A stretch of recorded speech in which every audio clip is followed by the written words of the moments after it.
Welcome back.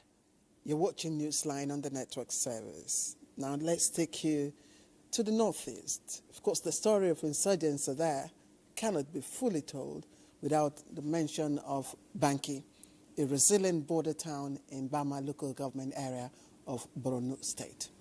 Now, in 2013, Banki fell completely under the control of Boko Haram insurgents. For over a year, residents endured fear, displacement and loss until the town was finally liberated through the combined efforts of Nigerian and Cameroonian forces. Now, the cost of that chapter was immense. Social structures shattered, businesses destroyed, and families uprooted. Yet today, Banki is rising. And when NTA visited the town, once a key commercial hub in Borno, it was greeted by scenes of rebuilding, hope and determination. And the people of Banki are not just returning home, they're also racing to reclaim their place as a center of trade and community life.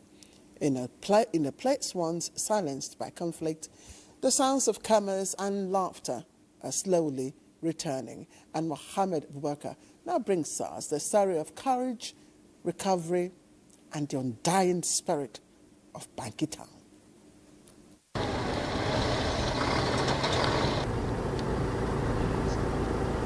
A stark reality that awaits motorists heading for the town that is 135 kilometers from Maiduguri, the Borno state capital, as the once bubbling international route that connects Nigeria with Cameroon and other Central African countries is, to say the least, deplorable.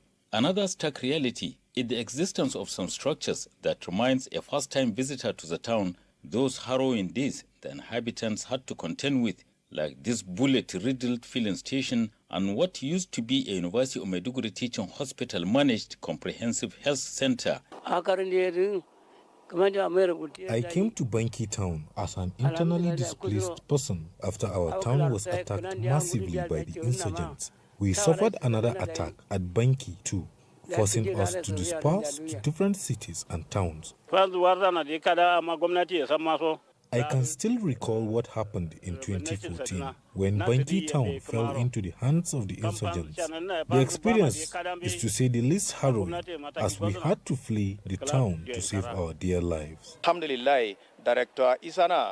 When Banki fell into the hands of the insurgents, myself and many others fled to Adamawa State on foot before eventually finding ourselves in Maiduguri as IDP, where some of us stayed for 10 years before coming back to Banki. The attack was very deadly as of then. Boko Haram came to Banki, we were running helter-skelter, and from there we see that we could no longer stay here in Banki, so we had to move on.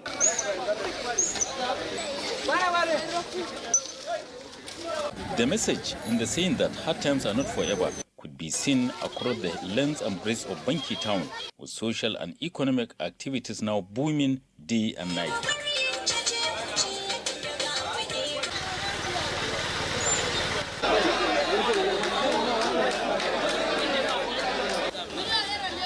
Courtesy of Borno state government, the inhabitants, once displaced, have now been resettled, with more houses being erected by the government to accommodate returnees and those yet to be resettled. Being a border town that it is, the intense activity such a unique privilege generates is evident, with citizens of both countries crossing for one reason or the other, thereby strengthening the bond of relationship between them, not to talk of social and economic benefits.